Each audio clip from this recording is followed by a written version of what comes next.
আমার দেশে তাই করতে চেয়েছিলাম। আমার দেশে তো আমরা বিদ্রোহই করতে চেয়েছিলাম, হাসিনার ফ্যাসিবাদের বিরুদ্ধে বিদ্রোহ করেছিলাম।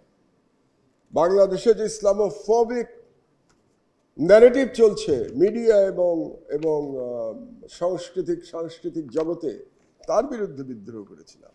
আমরা তো একটা অল্টারনেটিভ ন্যারেটিভ তৈরির চেষ্টা করেছিলাম। জুলাই বিপ্লবের ফলে একটা সুযোগ এসছে, যে কোন সুযোগটা আমরা চাই। আমরা তো চাই না কোনো মিডিয়া বন্ধ হোক, এটা আমরা চাইতে পারি না। আমরা চাই সবার যেন কথা বলার সম অধিকার থাকে। আমরা কথা বলবো, কাউকে যেন গায়ের জোরে, যেভাবে আমার দেশকে বন্ধ করে দেয়া হয়েছিল, 11 বছর ধরে বন্ধ রাখা হয়েছে, এরকম ভাবে যেন কেউ কোনো বন্ধ নেই। এবং মজার কথা কি জানেন, 11 বছর পরে এখন আমরা লড়াই করছি আবার পত্রিকাটা চালু করবার, কিন্তু সমাজ থেকে, রাষ্ট্র থেকে, সরকার থেকে যে ধরনের সহযোগিতা আমরা প্রত্যাশা করি সেটা কিন্তু এখনো পাচ্ছি না। নানা রকম বাধা আমাদেরকে অতিক্রম করতে হচ্ছে।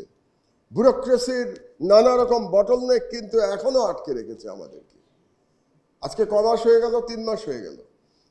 আমি তো মনে করি সরকারের দায়িত্ব ছিল তাদের এগিয়ে আসা, তাদের জিজ্ঞেস করা উচিত ছিল আমাদেরকে যে কি লাগবে, আপনাদের পত্রিকাটা বের করার জন্য কি লাগবে।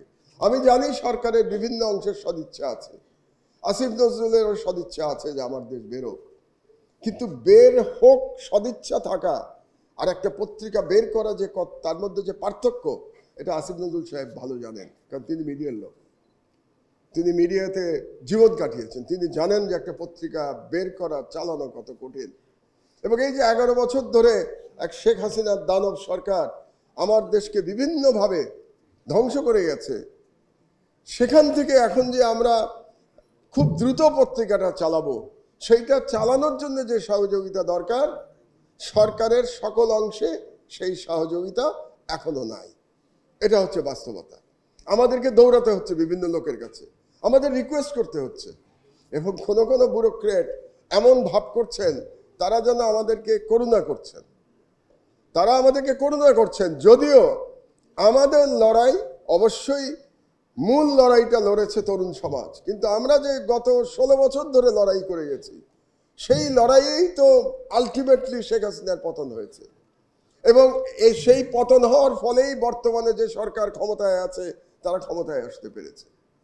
কিন্তু এখন যখন সেই সরকারের বিভিন্ন ব্যুরোক্রেসি এমন ভাব দেখায় যে তারা আমাদেরকে করুণা করছে, তখন মনে হয় আসলেই কি পরিবর্তন হলো বাংলাদেশে, নাকি এখনো পুরনো মানসিকতায় আমরা আটকে আছি। যে এই যে লড়াই, এবারকার যে তরুণ সমাজে যে লড়াই, এই লড়াইটা শুরু হয়েছিল কিন্তু একটি বৈষম্যহীন সমাজ গঠন করবার থেকে এটা শুরু হয়েছিল। আর নজরুল কি অসাধারণ সাম্যের কথা বলে গেছেন। আমরা যদি সাম্যের কবি বলি, নজরুলের থেকে বড় সাম্যের কবি আর কে আছে? তো তাহলে বৈষম্যহীন সমাজের জন্য যে লড়াই, সেই লড়াইয়ে নজরুল প্রাসঙ্গিক থাকবে না তো কে প্রাসঙ্গিক থাকবে? কতভাবে নিপীড়ন করেছে দানব শেখ হাসিনার ফ্যাসিস্ট সরকার, কতভাবে মানুষকে জুলুম করেছে, আয়না ঘর বানিয়েছে, গুম করেছে, এক্সট্রা জুডিশিয়াল কিলিং করেছে, মানুষকে অপমান করেছে। কাকে অপমান করতে বাকি রেখেছে?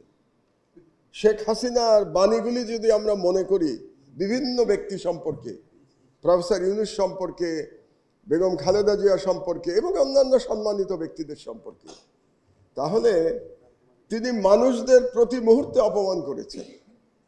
তো সেই সরকার এই দানব সরকার থেকে আমাদের মুক্তি দিয়েছে, ফাইনাল লড়াইতে মুক্তি দিয়েছে আমাদের অসীম সাহসী তরুণ সমাজ।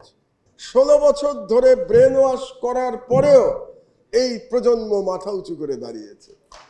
এটা অবিশ্বাস্য ঘটনা, পৃথিবীর ইতিহাসে এটা দেখা যাবে না যে 16 বছর ধরে ব্রেন ওয়াশের পরেও তারা মেরুদণ্ড সোজা রেখেছে, তারা তাদের ঈমান ঠিক রেখেছে, তারা এক মুহূর্তের জন্য বিচলিত হয়নি। সেটা প্রমাণ করেছে তারা জুলাই বিপ্লবের মধ্যে দিয়ে। এবং আমি তরুণ সমাজকে ধন্যবাদ জানিয়ে